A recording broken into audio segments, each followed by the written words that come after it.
stop. Just stop. You need to stop, rest, and be restored. And in that order, too. You're going to be restored, refueled when you rest, when you stop. God can restore your soul, but only if you stop and rest alongside those quiet waters in those green pastures. Stop what, you're asking? Stop working. Stop bustling all about. Hey, I get it. We're living in an always-on, always-connected world. Is it 5 o'clock? Oh, work must be finished. Quitting time, huh? Not anymore. We're still working here.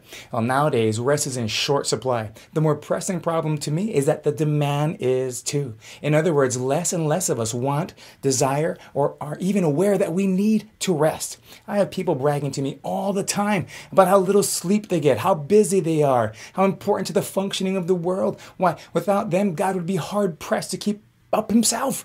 Rest. Who can rest? All right, they're not saying that last step, but still it seems that rest is somehow for weaklings, especially men. I asked one group of guys, about 25 of them, how much sleep they usually get a night. And they got real quiet, and so I kind of fidgeted and looked around at each other. Finally, one guy says, I usually try for 6 hours. Another guy jumped in and said, 6? I get 5. And then another guy stood up and said, 5? Shucks. If I get 4, I'm lucky. It's like a badge of honor or something. Rest, sleep, stop? No ways, not me.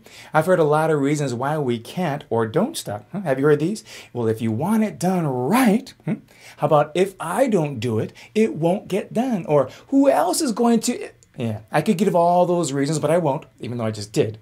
Well, because there are 3 underlying reasons that we won't rest. The first one is that we aren't aware that we're supposed to. In America, that work ethic thing, pretty pervasive. But you know what? On the 7th day, God rested. You are not above God, and you need to stop and rest too. Secondly, it's a trust thing. We're running around doing things because if we don't believe God will. Jesus said that God understands our needs, and that even the pagans run after all these things. But seek first his kingdom and his righteousness, and all these things will be given to you as well.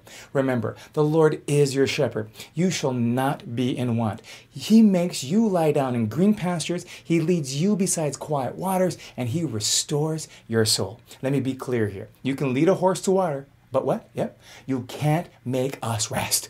I believe God gave each of us free will, and in that freedom, we choose to rest or not. He can lead us, and he does, to the greenest of pastures and the waters that refresh and restore us. But we choose to enter into that rest or not.